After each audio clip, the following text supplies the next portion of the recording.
하나님 말씀은 베드로전서 2장 9절에서 10절 말씀입니다. 제가 여러분 북마크 해놓으시라고 말씀을 드렸는데 베드로전서 2장 9절에서 10절 말씀이고요. 또 다른 본문 하나는 레위기 11장 45절 말씀이 되겠습니다.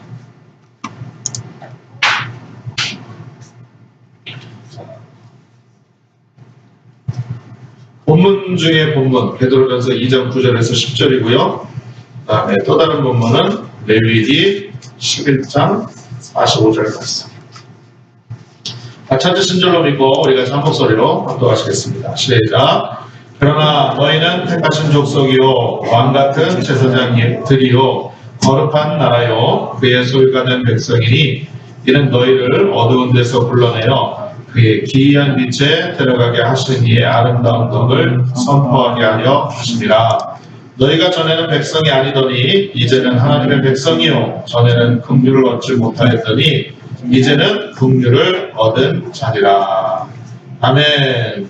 자, 레위기 11장 45절도 같이 읽겠습니다. 레위기 11장 45절입니다. 같이 읽습니다. 시작.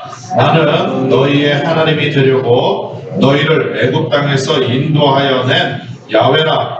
내가 거룩하니 너희도 거룩할지어다. 아멘. 할렐루야.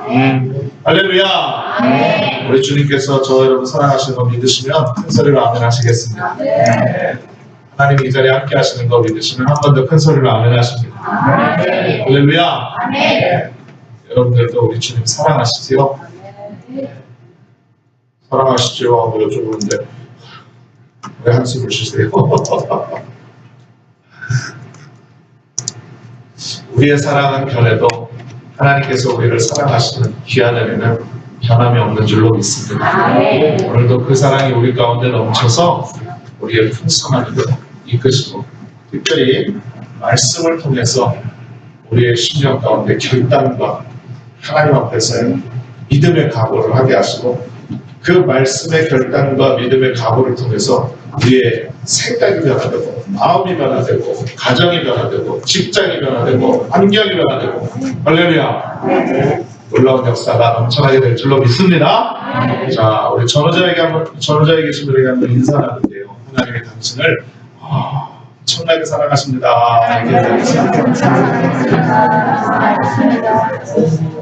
한 번 더 인사 나누실 때 성령께서 이 자리에 함께 하십니다.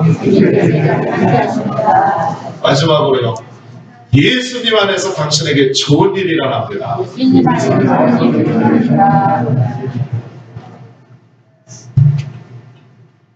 자,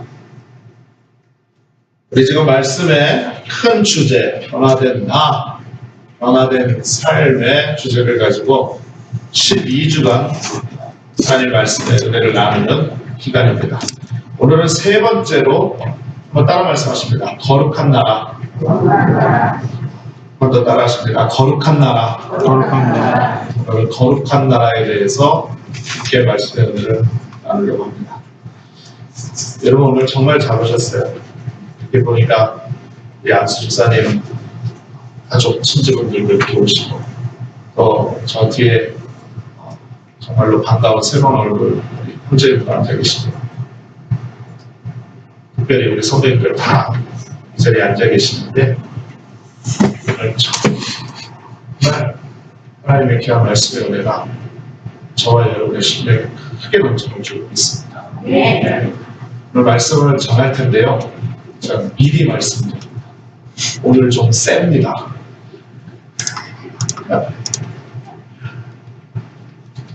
혹시라도 마음의 불편함이 생길 수도 있습니다. 그런데 마음의 불편함이 생기면 성령께서 지금 나에게 말씀하십니다. 여러분 한번 생각해 보세요. 하나님의 말씀이 들리는 게 축복입니다. 하나님의 말씀이 들려졌는데 감동도 안 오고 맹맹하게 앉아있으면 여러분 그건 축복이 아니에요. 성경에 뭐라고 말씀했느냐? 하나님의 말씀은 방망이와 같다고 얘기했어요.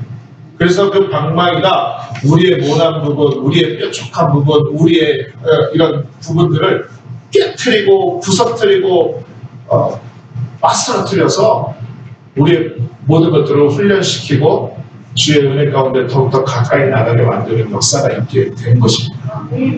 그러므로 오늘 목사님 말씀이 센데 그렇게 느껴지신다고 한다면 오늘 하나님 나에게 축복 주시고 말씀을 통해서 큰 은혜 주시려고 원합니다. 그래서 더 큰 소리로 아멘 하시고 귀한 은혜를 깨달아 나의 마음의 심기에 새기고 하나님께 영광 올려드리는 귀한 시간 되시기를 주님의 이름으로 축원합니다. 축원합니다. 자, 여러분 그리스도인이 된 우리는요 이미 축복받은 하나님의 자녀예요. 믿으시면 아멘 하시겠습니다. 여러분 누구나 한 번뿐인 인생을 살아요. 두 번 인생 사는 사람 없습니다. 잘 살던 못 살던 잘생겼던 못생겼던 많이 배웠던 못 배웠던 누구나 공평하게 한 번뿐인 인생을 삽니다. 그런데 여러분 과연 축복이라고 말하는 것 무엇일까요? 돈 많이 버는 거요? 권세를 많이 얻은 거요? 또 세상 살면서 목소리 높여 깡깡거리면서 사는 거요? 여러분 세상 사람들의 기준의 축복은 그것이 될지 모르겠습니다만은 우리 예수 믿는 사람들은요 우리 일생일 때 가장 축복은 우리 주님께서 나를 택해 주신 것 그리고 나를 구원해 주신 것 이 구원의 축복이 정말로 큰 축복인 줄로 믿습니다. 그런데 오늘 본문의 말씀을 보니까 우리에게 구원의 자녀로서 귀한 믿는 자로서의 정체성을 심어주고 계신다는 것. 요새 이 세상을 보고 교회를 보면 예수 믿기 정말 힘들고 어려운 시대가 찾아왔어요. 그런데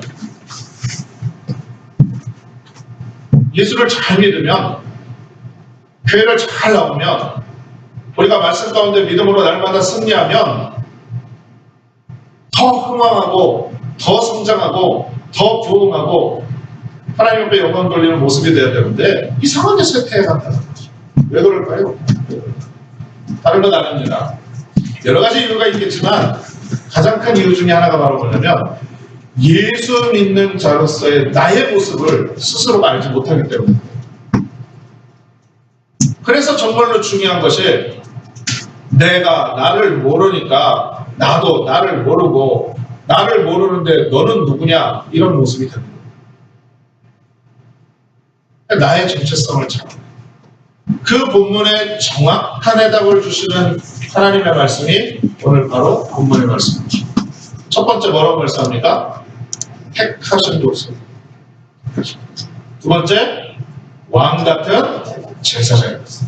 제가 질문 하나 드릴게요. 지난 한 주 동안 왕 같은 제사장으로 내 삶을 살다가 오셨나요? 아멘이시죠? 안 그랬어도 아멘 하시는 거예요. 이럴 때는 아멘. 할렐루야. 아직도 좀 왕 같은 제사장으로 못 살았으면 어때요? 앞으로 또 살면 되지. 뭐 왕 같은 제사장으로 살아야지. 그러고 나서 그때부터 막 정말로 하루아침에 막 변화가 되고 막 역사가 일어나면 여러분 얼마나 좋겠어요. 네, 안 돼요. 우리의 삶은 더 나아지는 거예요. 할렐루야. 오늘 우리 찬양하는 우리 형제하고 잠깐 이야기를 합니다. 요즘 어떻게 말씀은 잘 읽고 있어요? 라고 물어봤더니 통독하려고 결단하는데 그 결심이 무너졌다가 또 했다가 무너졌다가 또 했다 이렇게 되네요. 그래서 제가 맞다고 성경 통독하려다가 창세기 15장을 못 넘어가고 시간 지나가니까 신약부터 읽어야지 그러다가 마태복음 읽다가 족보만 읽고 그러다가 안 되겠다 시편부터 읽어야지 그러다가 맨날 시편 1편 복 있는 사람은 읽고 시편 23편 야훼는 나의 목자시니 그것만 맨날 읽다가 내가 한 달에 한 번 말씀 한 장이라도 읽어야지 그러다가 잠언 1장부터 읽다가 잠언 3장을 못 넘어가고 올해 다 지나갔다 내년부터 읽어야지. 그게 우리의 모습이에요. 우리의 모습. 괜찮아요. 근데 여러분, 왕 같은 제사장이라는 거 잊지 마세요. 할렐루야. 여러분들이 실수 많고 연약하고 부족하고 때로는 아침 조석으로 변하고 정말 굴곡없는 모습이라고 스스로 그렇게 느낀다 할지라도 하나님은 이미 저와 여러분에게 너는 왕 같은 제사장이야 라고 말씀해 주셨다는 거 기억하시면 돼요. 할렐루야. 우리 애기도 지금 아멘 하잖아요. 자, 여러분, 본래 우리는요, 죄의 나라에서 죄의 종으로 마귀를 섬기며 살던 사람이었는데, 금방도 말씀드린 것처럼, 하나님이 우리를 구원해 주셔서, 거룩한 나라에 하나님의 나라가 됐다라는 것입니다. 오늘 성경 본문에 보니까, 거룩한 나라랍니다. 거룩한 나라. 두 가지가 합쳐져 있어요. 첫 번째는 거룩, 두 번째는 나라. 이 두 가지의 모습을 볼 수가 있는데, 거룩한 나라가 되었다는 것은요, 첫째로 따라하십시오. 거룩한 존재가 되었다. 따라 말씀하십니다. 거룩한 존재가 되었다. 이게 첫 번째고요.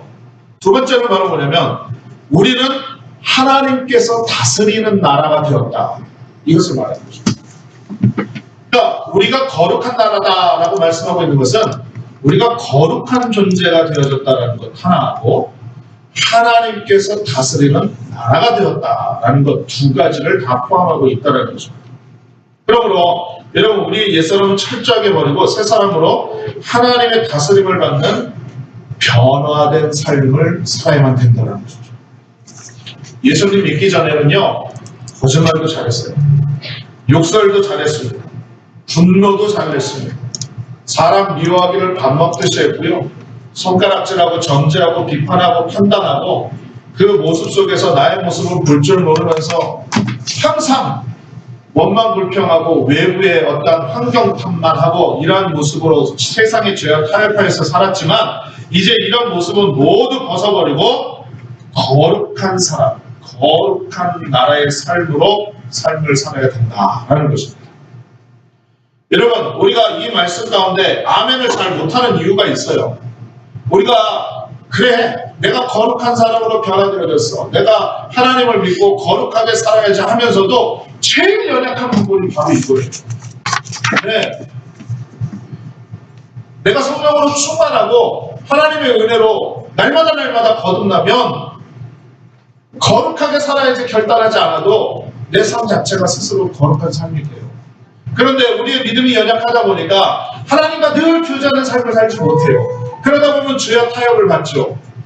그러면 왠지 예수 믿는 게 손해보는 것 같기도 하고 좀 미련 찐따같이 되는 것 같기도 하고 내가 저 사람에게 무시당하는 것 같아서 자존심이 상할 때도 있고 이러다 보니까 에이 거룩은 무슨 거룩이야. 그러면서 나의 거룩한 모습을 버려버려서 결국 그것 때문에 또 죄짓고 이것 때문에 불편한 마음이 되어져서요. 이 모습의 가운데 아멘 하지 못할 때가 너무 많은 게 우리의 모습이에요. 그래서 제가 오늘 말씀 처음 드릴 때 오늘 말씀 셉니다 이렇게 말씀드립니다. 왜? 아멘 못할 거니까. 저도 마찬가지예요. 저도 말씀을 준비하는데 이 부분에 대해서 하나님의 말씀을 선포하지만 타이핑하면서 하나님 지금 나한테 하시는 말씀이죠. 내가 하려. 그러면서 회개하는 마음으로 말씀을 준비했어요. 그러나 오늘 성령께서 저와 여러분에게 은혜 주실 줄로 믿습니다. 오늘 두 가지만 말씀드릴 거예요. 첫 번째, 하나님의 성품 거룩입니다. 기억하십시오. 하나님의 성품은 거룩이다. 믿으시면 아멘. 자, 여러분 우리가 거룩해야 되는 이유가 뭘까요? 금방 말씀드렸잖아요. 우리가 거룩해야 되는 이유 하나님이 거룩하기 때문에. 여러분 우리가 거룩해야 되는 가장 큰 이유는 바로 뭐냐면 하나님의 성품 중에 가장 뛰어난 성품 하나가 바로 다 하나님 앞에 뛰어나지만 하나님은 거룩하신 하나님이시다. 이것입니다.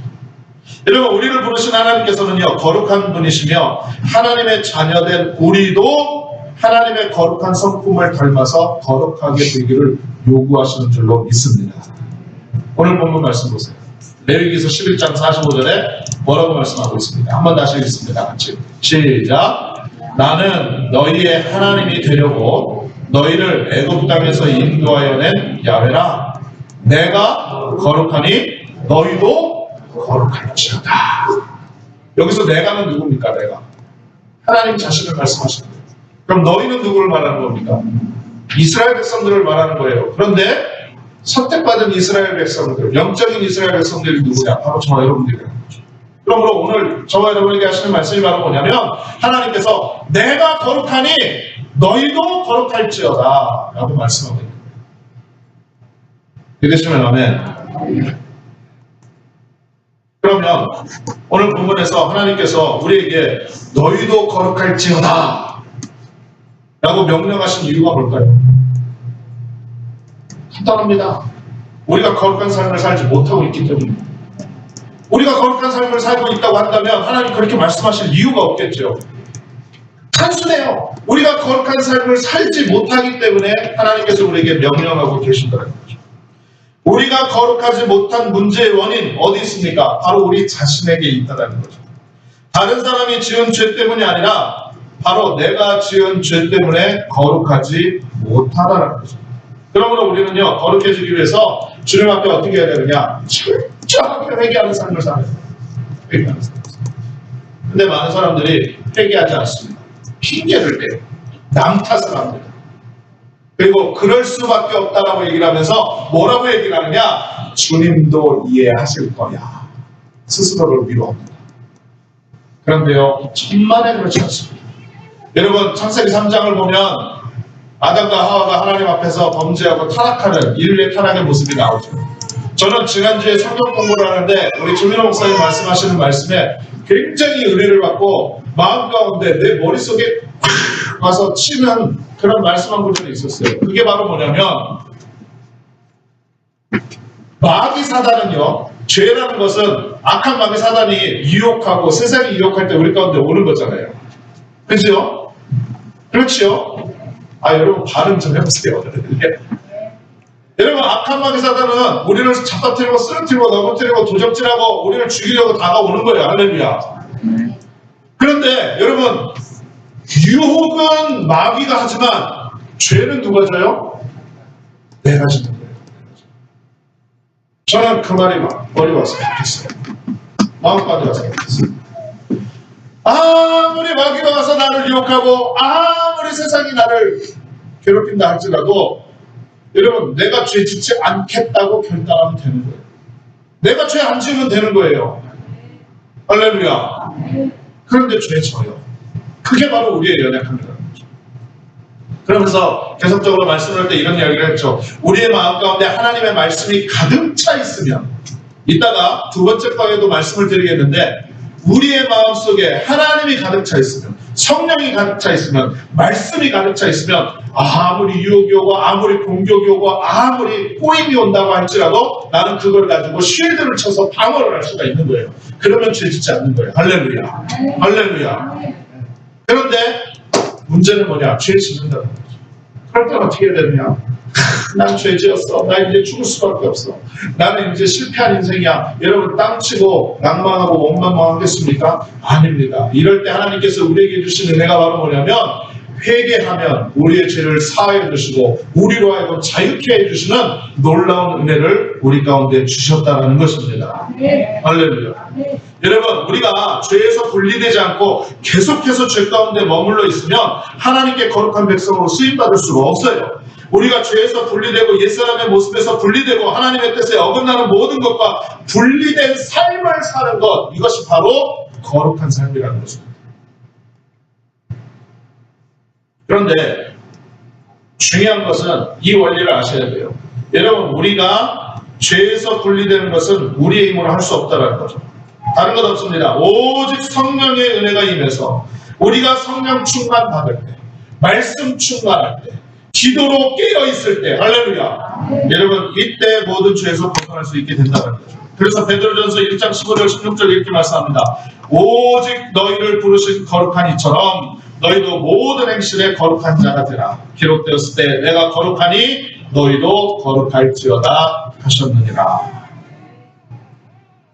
여러분, 우리를 향하신 하나님의 목적은 바로 뭐냐면 거룩이라는 거예요.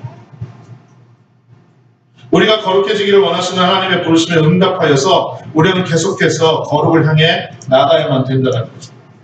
여러분, 오스왈드 챔버스라는 목사님이 계세요. 이 목사님께서 책을 하나 지셨는데 주님은 나의 최고봉이라는 책을 지셨습니다. 혹시 여러분들 중에 읽어보신 분이 계신지 모르겠습니다만 영어 버전도 있고 한글 버전도 있는데 우리 책도 좀 읽고 사는 그런 모습이 돼야 되겠죠. 이 책을 보면 이런 말씀을 했어요. 하나님은 인류를 향하여 한 가지 목적을 가지고 계시는데 바로 거룩이다. 주님은 사람을 구원하기 위해서 오셨는데 그 이유는 그들이 거룩을 향하여 창조되었기 때문이다. 거룩은 당신의 발걸음이 더럽혀지지 않는 것을 의미하며 당신의 혀로 더러운 것을 말하지 않는 것이며 당신의 머리로 더러운 생각을 하지 않는 것을 말한다. 거룩은 모든 삶의 영역이 철저하게 하나님의 심사를 거치는 것이다. 거룩은 하나님께서 내게 주신 것이자 동시에 내가 드러내야 하는 것이다. 아멘. 여러분, 그러니까 거룩은요, 우리의 모든 삶의 전방위 부분 가운데서 나타나야 돼요. 우리가 예수 믿다 보면 그런 분 계시죠. 예수 잘 믿어요. 봉사도 열심히 해요. 그런데 성격이 뭐가 나가지고 불같으신 분들이 계세요. 화를 참지 못하고 부엌에서 일하다가 조금 누가 내 신경 건들면 불같이 화를 내고 분위기 쎄하게 만들고 그런 성격을 가지신 분들이 있어요. 예수 잘 믿어요. 헌금 생활도 잘하고 예배도 빠지지 않고 잘 나옵니다. 그런데 이 말하는 모습이 참 은혜가 안 되시는 분들도 참 많아요. 교회에 와서는 참 거룩하면서 정말로 예수 믿는 신앙의 모습을 보이는 것 같은데 밖에서 들리는 소문 들어보면 교회 생활하고 다른 사람들 너무 많아요. 여러분 기억하세요. 거룩이라는 것은 우리가 폼만 잡는다고 되는 게 아니에요. 우리의 모든 삶의 모습 가운데 전방위적으로 나타나는 귀한 역사가 있어야만 된다는 것입니다. 그래서 오스왈드 챔버스 목사님의 말씀처럼 우리의 따라하십시오. 생각과 다시 크게 생각과 말과 행동이 거룩해져야 되는 것입니다. 믿으시면 아멘. 믿으시면 아멘. 제가 예전에 섬기던 교회에 김종렬 장로님이라는 분이 계십니다. 이 장로님은요, 언제 장님을 받으셨냐면 70세에 받으셨습니다. 70세. 그러니까 실제적인 장로님이 아니라 연세가 워낙 많으시니까 명예장로님이라는 그런 직분을 드렸어요. 그런데 이분이 젊었을 때에 그런 어떤 모습들은 참 이렇게 은혜되지 않는 그런 모습들이 많이 있었나 봐요. 그 아내 되시는 권사님의 말씀을 이야기를 들어보면 하여튼 젊었을 때는요 말씀하시면 말도 하지 마 그러시는 그런 장로님이셨어요. 그런데 이분이 교회에 나와서 예배 빠지지 않고 새벽 예배, 수요 예배, 금요 예배, 때로는 철야 기도회, 제가 전에 있었을 때 여러분 300일을 넘게 기도회를 한 적이 있다고 말씀을 드렸죠. 그러면서 그 기도에 빠지지 않고 나오시면서 기도하다가 성령 충만을 받으십니다. 이분이 변화가 됐어요. 놀랍도록 변화가 됐습니다. 말씀이 변화되고 행동이 변화되고 보는 시각이 변화되고 교회를 섬기는 모습이 변화되고.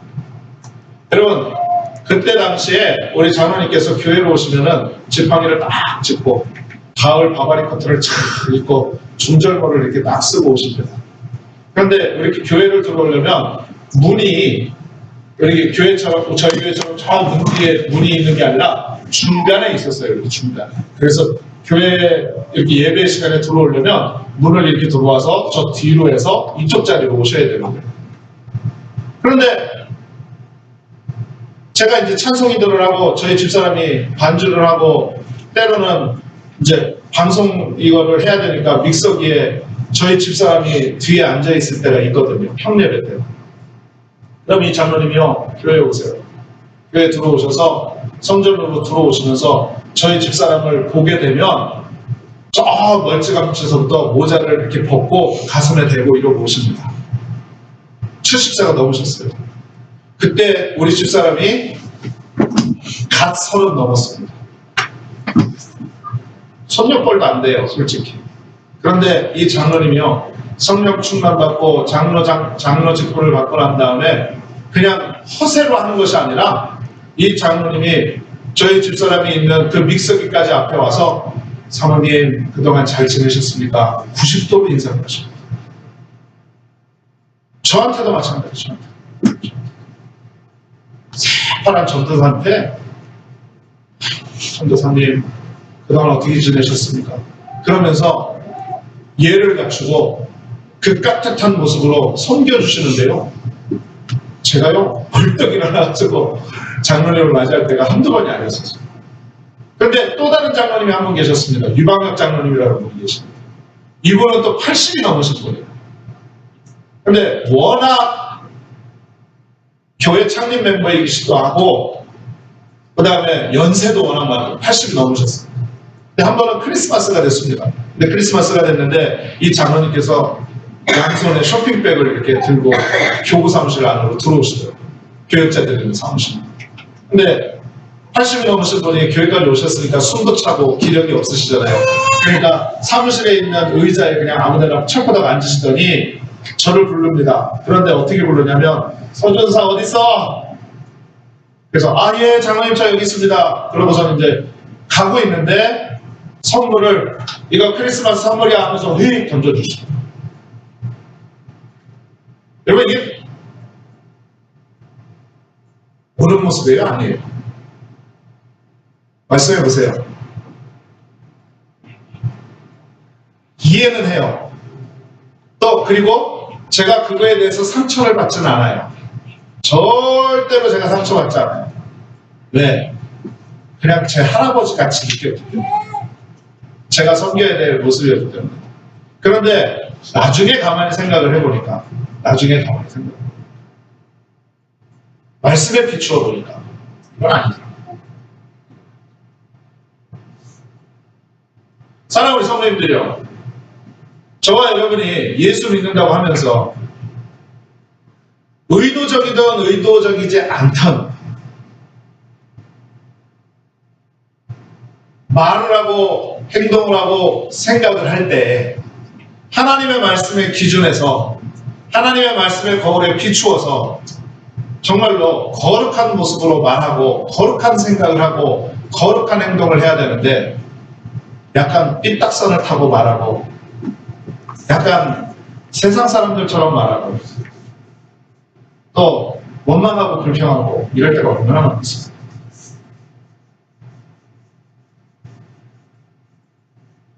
우리가 이거 다 주님 앞에서 거룩한 나라로서의 모습에서 회개해야 될 모습입니다. 아멘. 여러분 예수 믿는 사람들은요 농담도 거룩하게 해야 돼요. 아멘. 아멘. 특히 또 예수 믿는 사람들은요 속과 겉의 말이 달라서는 안 돼요. 여러분 제가 말씀드릴게요. 특별히 연말이 되면 직분드립니다. 교회에서 일반적으로 다 직분드리죠. 또 어떤 부서에 어떤 사명 감당하게 말씀드릴 때가 있어요.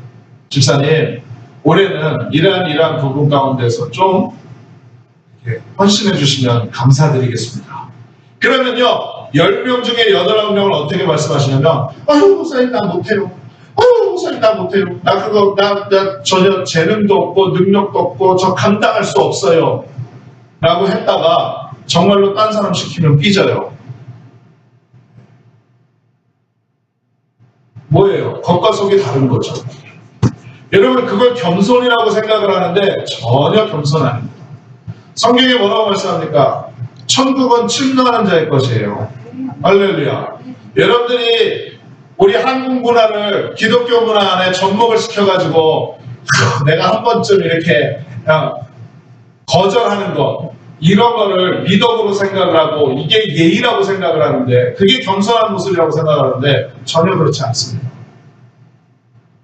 주의 종이 교회가 하나님의 귀한 직분을 맡겨드리고 귀한 사역의 한 부분, 특별히 리더십을 맡겨드리는 데 있어서 얼마나 기도를 많이 하고 얼마나 많은 중요한 생각을 많이 하고 그러고 결정한 다음에 그분에게 말씀을 했겠어요.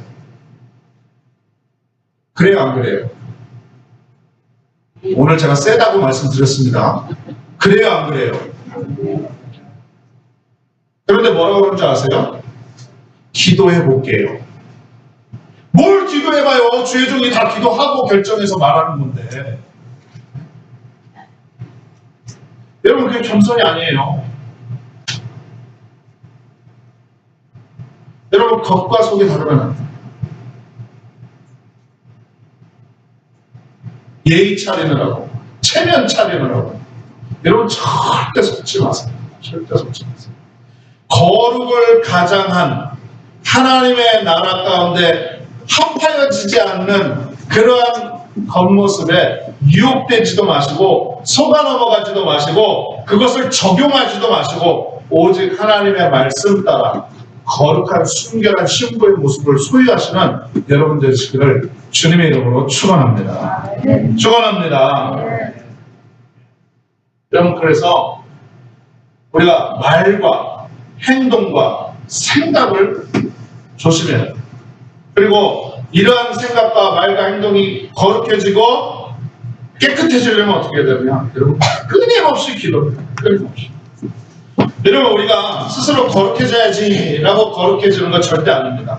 우리가 기도할 때 말씀과 성령과 보혈의 능력이 역사해서 우리를 거룩하게 만들어 주신다는 거죠. 여러분, 자신이 지금 거룩한지 거룩하지 않은지는 본인 스스로가 가장 잘 알고 있다는 거예요. 그러므로 우리 자신이 지금 거룩하지 못하다고 깨달을 때, 그때가 언제냐? 회개의 타임이에요. 그때가 주님 앞에 나와야 될 타임이에요. 그때가 주님 앞에 무릎 꿇어야 될 타임이라는 것입니다. 회개하고 예수 그리스도의 보혈을 의지해서 우리의 죄를 깨끗게 씻고 그리고 말씀으로 새롭게 변화를 받아 하나님께서 말씀하신 내가 거룩하니 너희도 거룩할지어다 라는 말씀에 우리가 합당한 모습으로 나아가는 귀한 역사가 있어야만 될 줄로 믿습니다. 그래서 성령의 능력으로 우리의 삶을 보장해요. 여러분, 바다 위에 떠있는 배에 조금이라도 작은 구멍이 생기면 어떻게 됩니까? 배가 가라앉죠. 우리의 마음에 작은 틈이 생기게 되면 우리는 곧바로 죄의 유혹에 빠질 수가 없어요. 빠질 수밖에 없어요. 우리가 그렇게 연약한 존재예요. 저와 여러분이 그렇게 나약한 존재예요. 그런데 오늘 정말로 거룩한 하나님의 말씀은 바로 뭐냐면 우리를 거룩한 나라로 세워주시겠다고 말씀하는 거예요. 그러므로 여러분, 배가 가라앉지 않는 것을 방지하기 위해서 역청을 바르지 않습니까? 그러니까 우리는 예수 그리스도의 피를 바르고 또 늘 발라서 죄악의 물이 한 방울도 들어오지 않도록 최선을 다하고 마음의 결단을 하고 작정을 하고 하나님 앞에 입술로 고백하고 할렐루야, 이와 같은 모습들을 저와 여러분 가운데 넘쳐나야만 돼요. 여러분, 이러한 노력도 없고 이러한 노력도 안 하면 그럼 정말 우리 하나님 앞에 부끄러워.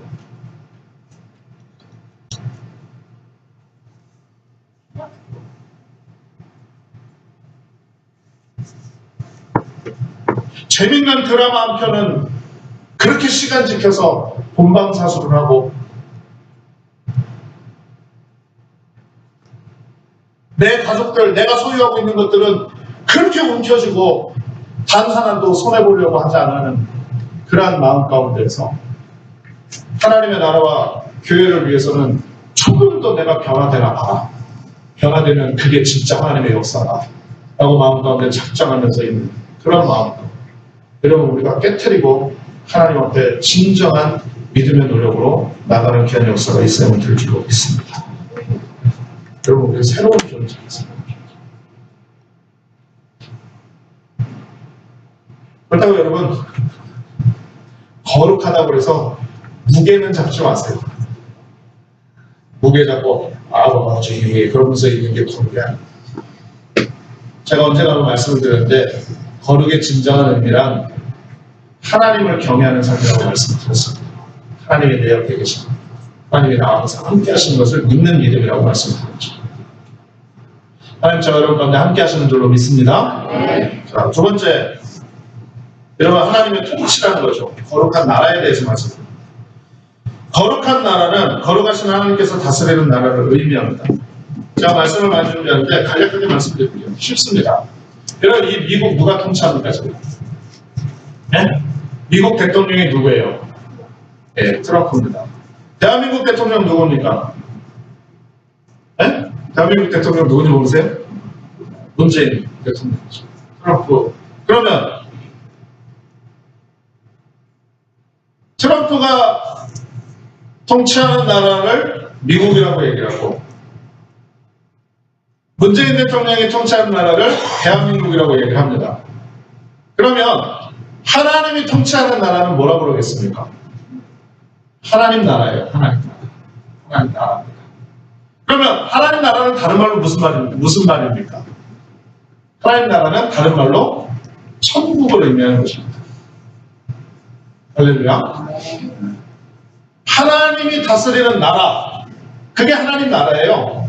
그런데 하나님 나라는 다른 말로 얘기하면 천국이라는 의미예요. 여러분 하나님이 다스리는 나라가 천국이에요. 그런데 여러분 성경에 보니까 뭐라고 말씀하고 있느냐? 천국은 여기 있다 저기 있다 하는 것이 아니라 어디 있다고요? 네 마음속에 있다. 우리의 마음속에 있다 이렇게 얘기합니다. 저와 여러분의 마음 가운데 천국이 넘쳐나는 줄로 믿습니다.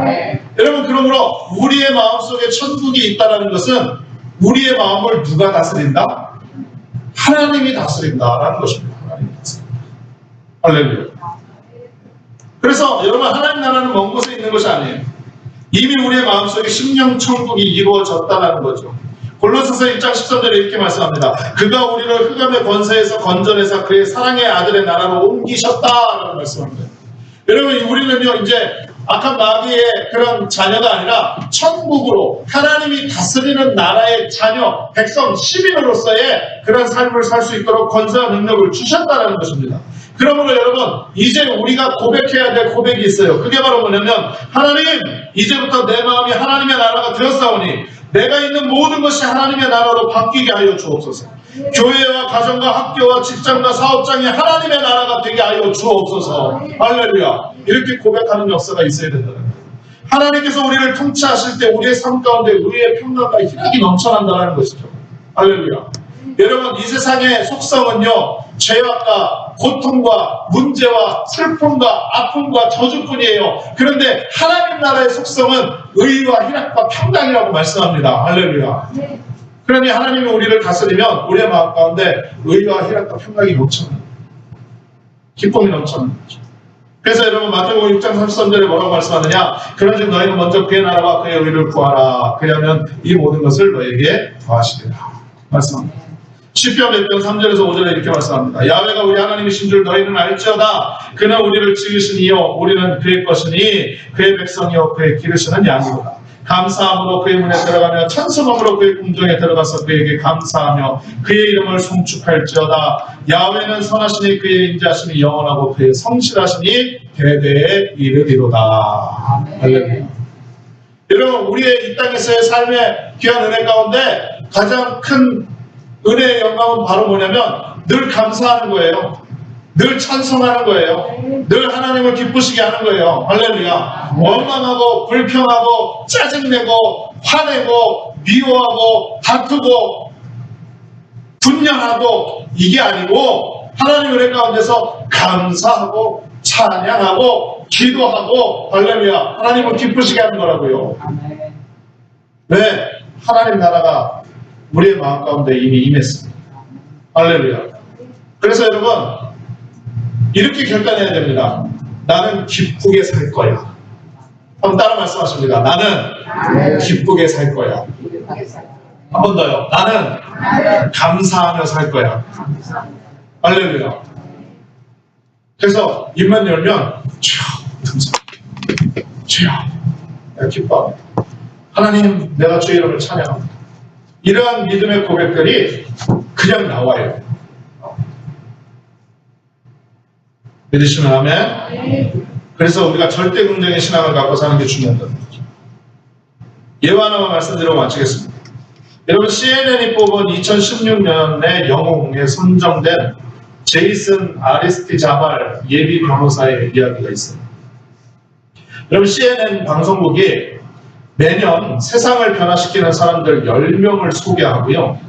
이들 중에 온라인 투표를 합니다. 이 방송을 보는 사람들이 온라인 투표를 거쳐서 올해의 영웅을 선정을 해요. 그리고 그 수상자는 상금으로 10만 달러를 받습니다. 그런데 2016년, 그러니까 작년이죠. 작년 수상자가 누구냐면 제이슨 아리스티자발이라는 콜롬비아 3대 빈민가 중에 하나인 칼리 출신의 이 청년, 33살의 청년이 이 상을 받았습니다. 그런데 놀라운 것은요, 이 청년이 태어날 때 산소결핍으로 뇌성마비 중증 장애인이라. 장애인. 근데 이 청년이요, 놀라운 업적을 이루었습니다. 이걸 말씀을 드리려고 하는데, 이 청년이 태어날 때 의사들은요, 그가 살아가면서 그의 힘으로는 아무것도 하지 못할 거라고 말을 했어요. 그런데 그에게는 믿음의 어머니가 있었습니다. 그래서 이 믿음의 어머니가 그를 포기하지 않은 거예요. 그의 어머니는 4명의 자녀를 좀 가난한 과부였는데, 오히려 장애아로 태어난 이 제이슨에게 긍정적인 마인드를 자꾸 심어줍니다. 너는 잘 될 거야. 너는 하나님이 사랑하는 자녀야. 너는 하나님이 꿈을 주실 거야. 너는 축복받은 하나님의 백성이야. 계속해서 격려를 하고 칭찬을 하고 돌봤더라고요. 그리고 그를 장애인 학교가 아닌 일반 학교에 보내면서 마치 장애가 없는 아이처럼 독립적으로 살아갈 수 있도록 양육을 했습니다. 그 결과 어떻게 됐느냐? 그는 끊임없는 재활 훈련을 통해 가지고 학교에서 수석을 놓치지 않았고요. 사람들에게, 우리 반 친구들이나 모든 학교 사람들에게 인정을 받아서 리더십으로 선정되는 일들이 비일비재했습니다. 그것보다도 더 놀라운 것은 바로 뭐냐면, 자신도 뇌성마비로 몸이 불편하면서 다른 장애인들을 돕는데 최선을 다했습니다. 그래서 그는 그가 살고 있는 지역의 장애 청소년들을 보면서 제대로 된 교육을 받지 못한다는 사실을 안타까워하면서 도울 가족이 없는 장애 청소년들을 돕기로 결정을 했습니다. 그래서 우선 언론인 친구들을 설득을 했습니다. 그래서 휠체어를 구한다는 신문 광고를 내게 해가지고 장애 청소년들에게 휠체어를 제공하고, 또 물리치료사 친구들을 설득해가지고 부모님 차고 가라지에서 장애가 있는 아이들의 치료와 재활을 돕기 시작을 했습니다. 이러한 선한 일들이 계속되어지니까 입소문이 나서 장애 있는 아이들이 몰려오자 나중에는 후원을 받아서 장애아를 돕는 비영리 재단까지 세웠습니다. 이를 통해 가지고 지금까지 약 1000명의 청소년과 그 가족들이요, 교육, 식사, 의료 지원을 다 받게 되어졌다는 거죠. 이 놀라운 일이 세상 사람들에게 알려지게 되어졌고요. 이 일들을 통해서 CNN에서 선정한 올해의 영웅으로 선정되고 수상을 하게 되어졌다는 거죠. 그런데 그가 이러한 삶을 사는 이유에 대해서 인터뷰를 했는데, 아니 어떻게 이런 일을 하게 되셨습니까? 도대체 어떻게 이런 일을 하기로 결심을 하신 것입니까? 라고 말했을 때에 이렇게 이야기를 했다고 합니다. 저는 행복한 삶의 비결을 다음 3가지로 봅니다. 첫째는 감사, 둘째는 다른 사람 돕기, 셋째는 꿈꾸기입니다. 우리는 자신이 가진 모든 것에 대해 감사해야 하고, 자신이 현재 갖고 있는 것이 무엇이든지 그것으로 다른 사람을 도와야 하며, 꿈꾸는 것을 멈출 때 삶의 목적의식을 잃는다는 것을 알고 꿈꾸기를 멈추지 말아야 합니다. 이렇게 얘기를 해요. 이 청년이요, 지금 장애아들을 법적으로 그냥 주먹구구식으로 이제 돕는 것은 더 이상 안 되겠다 싶어가지고 더 큰 비전을 갖고 어떻게 했느냐, 로스쿨에 입학을 했습니다. 그래서 졸업을 앞두고 있어요. 예비 변호사입니다. 이러한 사실들이 언론에 알려져가지고 CNN에 수상을 했다는 거죠. 그가 올해 영웅에 선정된 후에 수상 소감으로 이렇게 이야기를 했습니다. 잘 들어보세요. 제가 자란 콜롬비아 빈민가에는 아직 장애인에 대한 차별이 심합니다. 왜냐하면 장애를 신이 내린 천벌이라고 생각을 하죠. 저는 장애에 대한 이러한 잘못된 편견을 바로잡아주고 싶습니다. 이제 저는 새로운 꿈이 생겼습니다. 로스쿨 졸업 후 변호사가 되어 장애인이 차별받지 않는 세상을 제도적으로 뒷받침하는 것입니다. 저는 하나님께서 장애인과 그 가족들의 꿈을 이루기 위해 저를 부르셨다고 믿습니다. 이러한 일들을 위해 나라의 법이 바뀔 수 있도록 더 일하길 원합니다. 라고 얘기했다고 합니다. 여러분, 놀라운 고백입니다.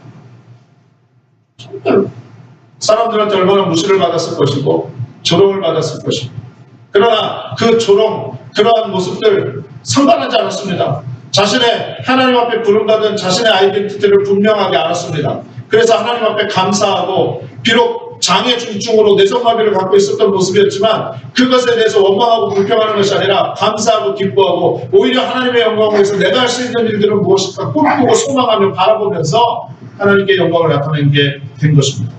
여러분, 오늘날 우리 사회가 이렇게 어렵고 힘든 상황에 처해 있는 이유, 오늘날 이 오클라호마 가운데 여러분 믿음 가운데 낙심하고 믿음을 잃어버리고 세상으로 다시 돌아가는 영혼들에 대해서 여러분 어떻게 생각하십니까?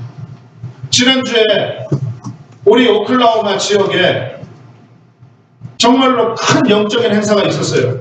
여러분 다 아시겠지만 한국에 영향력을 발휘하는 김문우 목사님 모시고 교회에 관한 부흥회를 열었습니다. 그죠? 얼마나 말씀 가운데 은혜가 임하고 얼마나 큰 그런 감사함이 있었나요? 근데 여러분 너무 안타까운 건 뭡니까? 그러한 영적인 잔치가 있음에도 불구하고 사람들이 더 이상 교회를 찾지 않습니다.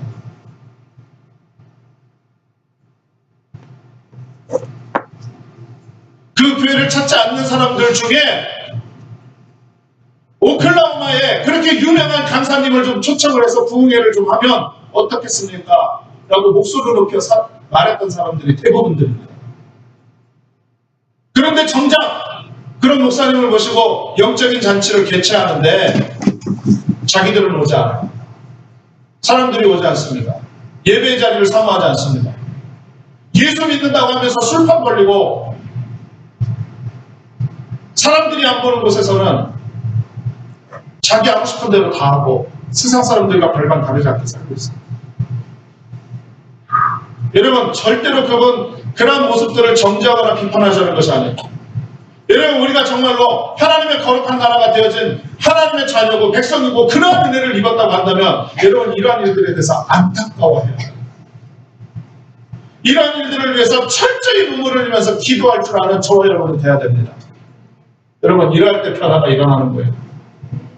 이러할 때 정말로 놀라운 하나님의 역사가 나타나는 거예요. 그들이 왜 교회 안 옵니까? 왜 그런 영적인 잔치가 있는데도 안 와요? 사람 보기 싫어서, 목사 보기 싫어서, 그 교회는 내 성에 차지 않아서. 가장 큰 원인은 뭡니까?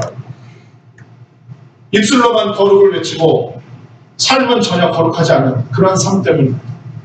여러분 정말로 우리가 진단하면서 나가자고요. 언제까지 그냥 마음으로만 쉬쉬하고 이거를 누르고 그러고 살아갈 거예요. 여러분 의사가 치료를 하기 위해서는 분명한 진단을 내릴 줄 알아야 되고 때로는 목숨 건 과감한 수술을 할 줄 알아야만 되는 것입니다. 아프지요, 힘들지요, 고통스럽습니다. 그러나 여러분 수술 안 하면 죽어요. 그거 고통 조금 줄이기 위해서 수술 안 하고 시한부 인생으로 살아가겠습니까? 아니면 고치고 더 은혜로운 영광의 삶을 살아가겠습니까?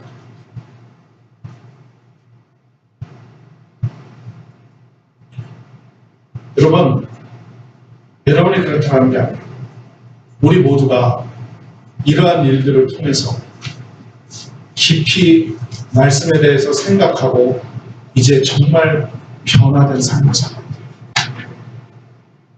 변화된 교회가 돼요. 죄송합니다. 우리 안수집사님 우리 친지분께서 이렇게 오셨고 또 우리 새로운 얼굴도 있는데 제가 12주 동안 작정을 했습니다. 더 이상 이러한 모습으로는 갈 수 없습니다. 아니면 제가 무릎 꿇으면서 결단을 했거든요. 그래서 평상시에 이런 말씀 잘 안 드리는데요. 제가 오늘은 아예 선전포고를 제가 말씀드립니다. 오늘은 셉니다. 그러고서 제가 말씀을 다 드립니다. 더 이상은 이렇게 나가면 안 돼요. 더 이상 이렇게 살면 안 됩니다. 오클라호마가 더 이상 이렇게 되면 안 됩니다. 교회들이 이러면 안 돼요.